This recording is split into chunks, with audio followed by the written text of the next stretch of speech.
₹1200 જેટલી નાની રકમ માટે એક વ્યક્તિએ બીજા વ્યક્તિનું જે છે તે ખૂન કરી નાખ્યું। વાત છે દાહોદની, જ્યાં ₹1200 જેટલા નજીવી રૂપિયા બાબતે એક વ્યક્તિએ બીજા વ્યક્તિનું જે છે તે ઢીમ ઢાળી દીધું, એટલે કે તે વ્યક્તિનું મૃત્યુ કરી નાખી। આ જે સમગ્ર ઘટના છે તે અમારા જુઓ ક્રાઇમ રિપોર્ટ અહેવાલમાં।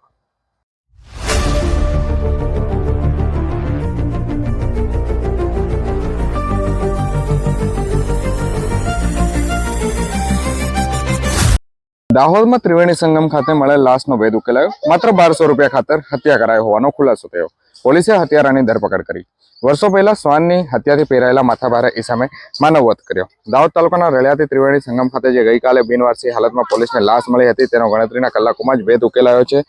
કહી શકાય કે માથાભારે ઈસમે માત્ર નજીવી પૈસાને લાલચે ઉપરોક્ત વ્યક્તિની માથાના ભાગે બોડો પદાર્થ વડે ઈજા પહોંચાડી માથાના ભાગે ઈજા કરી મોતને ઘાટ ઉતાર્યા બાદ પુરાવાનો નાશ કરવા માટે આ વ્યક્તિને લાશને નદીમાં ફેંકી કરી અને ફરાર થઈ ગયો હતો।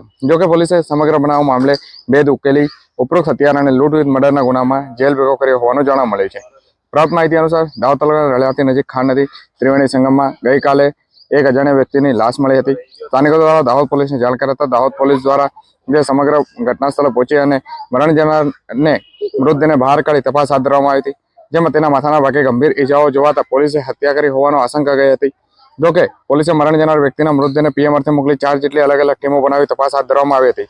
મરણ જનાર યુવક આગવાડા ગામનો લાલાભાઈ છગનભાઈ બાબોર હોવાનું પોલીસ તપાસમાં બહાર આવી હતી, જેમાં પોલીસે આ મામલે તપાસ હાથ ધરતા રળિયાથી ત્રિવેણી સંગમ ખાતે રહેનાર રહેવાસી ગણેશ ઉર્ફે સની તાનસિંગ શાંતિલાલ ડામોર દ્વારા બોલાચાલી અને ઝઘડો થયો હોવાનું પણ જાણવા મળ્યું હતું।